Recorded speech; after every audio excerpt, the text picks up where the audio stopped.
అలానే విశేషరావు రాయలసీమను సస్యశ్యామలం చేసేటువంటి హంద్రీనీవా సుజల స్రవంతి ప్రాజెక్టుకు సంబంధించి కాలువ విస్తరణ పనులు పూర్తయిపోయాయి. చంద్రబాబు నాయుడు గారు మరికొన్ని గంటల్లో దాన్ని ప్రారంభించబోతూ ఉన్నారు. రాయలసీమని సస్యశ్యామలం చేయబోతోంది. కుప్పం నుంచి పొంగునూరు చివరి ఆయకట్ట వరకు ఉన్నటువంటి భూములని నీటితో నింపేందుకు ఈ ప్రాజెక్టు ఉపయోగపడుతుంది. ఈ నెలాఖరు నాటికి హంద్రీనీవా సుజల స్రవంతి ఫేజ్ 1 ఫేజ్ 2 రెండు పూర్తి కాబోతున్నాయి. దాంతో పెద్దిరెడ్డి రామచంద్రారెడ్డి నియోజకవర్గం పొంగునూరు చివరి ఆయకట్టు వరకు కూడా నీళ్ళని చంద్రబాబు నాయుడు గారు తీసుకెళ్ళబోతున్నారు. దానికి సంబంధించి కొన్ని గంటల్లోనే మాల్యాల కర్నూలు జిల్లా నందికొట్కూరు మండలంలో మాల్యాల దగ్గర పంప్ స్టేషన్ నుంచి నీటిని వదలబోతున్నారు చంద్రబాబు నాయుడు గారు. అవి ఎక్కడ చేరుకుంటాయి? జీడిపల్లి దగ్గరకు చేరుకుంటాయి. సో జీడిపల్లి రిజర్వాయర్ వరకు నీళ్లు చేరుకుంటాయి. అక్కడ ఈ మొత్తం కలిపి 216 కిలోమీటర్లు ఉంది మాల్యాల నుంచి జీడిపల్లి వరకు. ఈ 216 కిలోమీటర్లు ప్రయాణిస్తే రాయలసీమలో ఫేజ్ 1లో సంబంధించి నంద్యాల జిల్లాలో 2,906 ఎకరాలు, అలాగే కర్నూలు జిల్లాలో 77,094 ఎకరాలు, అనంతపురంలో 1,18,000 ఎకరాలకు నీళ్లు అందబోతున్నాయి. ఓవరాల్గా హంద్రీనీవా సుజల స్రవంతి ఫేజ్ 1 ఫేజ్ 2 మొత్తం కంప్లీట్ అయితే 6 లక్షల ఎకరాలకు సాగునీరు, 33 లక్షల మందికి తాగునీరు అందించేటువంటి ప్రాజెక్ట్ ఇది చంద్రబాబు నాయుడు గారు మాత్రమే చేశారనేది రికార్డులు చెప్తూ ఉన్నాయి. 2014-19 మధ్యలో ఈ ప్రాజెక్టుకి అలాగే కాలువ విస్తరణ కోసం అప్పట్లో చంద్రబాబు నాయుడు గారు 4,317 కోట్లని విడుదల చేశారు. అంచనా వేశారు 4,319 కోట్లు అవసరం అవుతాయని చెప్పి. 2014-19 మధ్యలో ఈ ప్రాజెక్ట్ని 47% పూర్తి చేశారు. అయితే ఆ తర్వాత వచ్చినటువంటి జగన్మోహన్ రెడ్డి గారి ప్రభుత్వం 2019 నుంచి 2024 వరకు దీనికి సంబంధించి ఎలాంటి పనుల పురోగతి లేదు.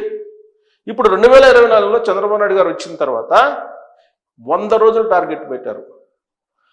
డే టు డే ఆయన రివ్యూ చేస్తూ ప్రతిరోజు టార్గెట్ లాగా పనిచేస్తే 100 రోజుల్లో ఫేజ్ 1 పూర్తయింది. ఈ నెలాఖరికి సెకండ్ ఫేజ్ కూడా పూర్తవుతుంది. సో పూర్తయినటువంటి ఫేజ్ 1కు సంబంధించి ప్రారంభాన్ని మాల్యాల ప్రాజెక్ట్ దగ్గర నీళ్ళని విడుదల చేయబోతూ ఉన్నారు చంద్రబాబు నాయుడు గారు. దీనికి సంబంధించి ఇది బ్రీఫ్గా డేటా నేను తయారు చేశాను. యాక్చువల్గా కాలువ విస్తరణ పనులు 696 కోట్లతోటి 100 రోజుల్లో ఈ కాలువ విస్తరణ పనులని పూర్తి చేశారు.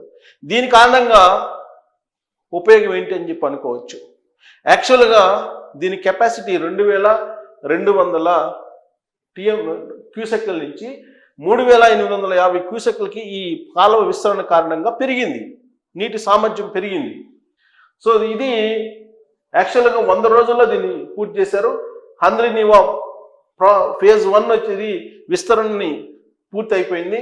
కాలువ సామర్థ్యం వచ్చేసి ఇప్పుడు 3,850 క్యూసెక్లు ఉంది. ఈ జీడిపల్లి రిజర్వాయర్ వరకు నీళ్లు వస్తాయి. దాని కారణంగా కర్నూలు, అనంతపురం, చిత్తూరు ఈ ప్రాంతాల్లో ఉండేటువంటి ప్రజలకు దాహత్తిని తీర్చబోతుంది. అలాగే సాగునీళ్లు కూడా అందించబోతున్నారు. ఈ నెలాఖరికి కుప్పం, పొంగునూరు వరకు కూడా నీళ్లు వెళ్ళబోతున్నాయి. హంద్రీనీవా సుజల స్రవంతి ఫేజ్ 1 ఫేజ్ 2 మొత్తం ఎంత అంటే 3,890 కోట్లు. ఇది 3,890 కోట్లు. సో ఫేజ్ 1 అయిపోతే కనుక ఫేజ్ 2 అయిపోతే కనుక ఫేజ్ 1 అయిపోతేనేమో ఇది ఆయకట్టు వస్తుంది. ఫేజ్ 2 అయిపోతే కనుక అనంతపురం జిల్లాలో 2,77,000 ఎకరాల సాగునీరు వస్తుంది. అలాగే కర్నూలు వచ్చేసేపటికి 37,500 ఎకరాలు ఫేజ్ 2లో. అదే చిత్తూరులో వచ్చేసి 1,40,000 ఎకరాలకు సాగునీరు వస్తుంది ఫేజ్ 2 అయితే. ఇప్పుడు ప్రజెంట్ ఫేజ్ 1 అయిపోయింది. ఫేజ్ 1లో నంద్యాలలో 2,906 ఎకరాలకి, అలాగే కర్నూలులో 77,094 ఎకరాలకి, అనంతపురంలో 1,18,000 ఎకరాలకి సాగునీరు కూడా రాబోతుంది.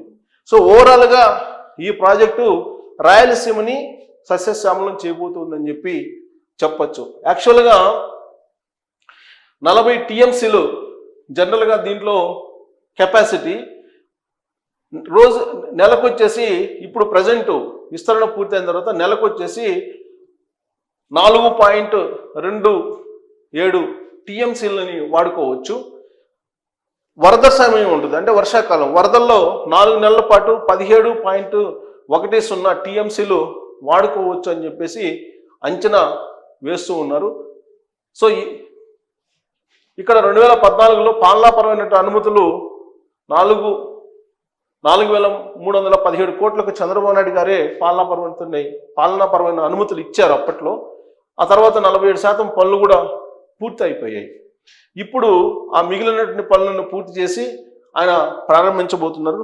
ఆయన మాల్యాల దగ్గర రేపు ఆయన ఢిల్లీ నుంచి వచ్చి ఆయన రేపు కర్నూలు వెళ్ళి కర్నూలు నందికొట్కూరు మండలం మాల్యాల దగ్గర ఆయన దీన్ని ప్రారంభించబోతున్నారు ఆయన చేతుల మీదుగా. సో 100 రోజుల్లో ఇది పూర్తి చేయడం ఒక్క చంద్రబాబు నాయుడు గారికి సాధ్యము అని చెప్పేసి అంటున్నారు. సో విస్తరణ పనుల కారణంగా 100 రోజుల్లో వీటి యొక్క కెపాసిటీ కూడా పెరిగింది. సో ఇప్పుడు ఏ ప్రాంతాలకి రేపు విడుదల చేస్తే కనుక వచ్చే అవకాశం ఉందంటే ఇక్కడ ఉందో చూడండి, జీడిపల్లి, కృష్ణగిరి, పత్తికొండ, గాజుల దిన్నె, ఈ ప్రాంతాల్లో ఉండేటువంటి చెరువులు, ఈ చెరువులన్నింటినీ కూడా నింపేటువంటి అవకాశం ఉంది ఈ ఫేజ్ 1 ప్రారంభం అయిన తర్వాత. చెరువులు నింపిన కారణంగా రాయలసీమలో ఉండేటువంటి నీటి భూగర్భ జలాలు సామర్థ్యం పెరిగే అవకాశం ఉంది. ఇప్పుడు బోర్లు కూడా అందనటువంటి పరిస్థితి, బోర్లు రీఛార్జ్ కానటువంటి పరిస్థితి. ఇప్పుడు ఫేజ్ 1 ప్రారంభించబోతున్నారు చంద్రబాబు నాయుడు గారు. అది ప్రారంభించిన తర్వాత చెరువులన్నీ నింపేటువంటి అవకాశం ఉంది. ఆ నింపిన తర్వాత మీకు భూగర్భ జలాల యొక్క మట్టం కూడా పెరుగుతుంది. దాంతో బోర్లు కూడా పనిచేస్తాయి. రాబోయేటువంటి రోజుల్లో సుజల సవంతి, అంద్రినీవా సుజల సవంతి అనేది పెద్దిరెడ్డి రామచంద్రారెడ్డి గారి నియోజకవర్గంలో ఉండేటువంటి చివరి భూమి వరకు కూడా నీళ్లు పారబోతున్నాయి. ఇది తెలుగుదేశం పార్టీ యొక్క విజయంగా తెలుగుదేశం పార్టీ చెప్తుంది. ప్రత్యేకించి రాయలసీమకి చంద్రబాబు నాయుడు గారు ఇచ్చినటువంటి పెద్ద గిఫ్ట్ అని చెప్పి అనుకోవచ్చు. ఎందుకంటే రాయలసీమకి నీళ్లు కావాలనేది ఎప్పటి నుంచో అంటున్నారు. కరువు ప్రాంతం అంటున్నారు రాయలసీమని. ఇప్పుడు సుజల స్రవంతి ద్వారా, అంద్రినీవా సుజల స్రవంతి ద్వారా ఆల్మోస్ట్ రాయలసీమలో ఉండేటువంటి అన్ని జిల్లాలకి ఈ అంద్రినీవా సుజల స్రవంతి నీటిని అందించబోతున్నారు చంద్రబాబు నాయుడు గారు. ఇది కేవలం చంద్రబాబు నాయుడు గారు డే టు డే రివ్యూ చేసి 100 రోజులు టార్గెట్ పెట్టుకొని చేసినటువంటి ఒక ప్రాజెక్ట్ అనుకోవచ్చు, ఒక విస్తరణ పనులు అనుకోవచ్చు. దీంట్లో ఆయన విజయం సాధించారని చెప్పి కూడా అనుకోవచ్చు. సో అంద్రినీవా సుజల స్రవంతి కారణంగా ఆ ఆయకట్టు రాయలసీమలో అంత పెరిగేటువంటి అవకాశం ఉందా, ఇది ఆన్ పేపర్ మాత్రమేనా అనే దాని మీద మీరు కామెంట్ చేయండి.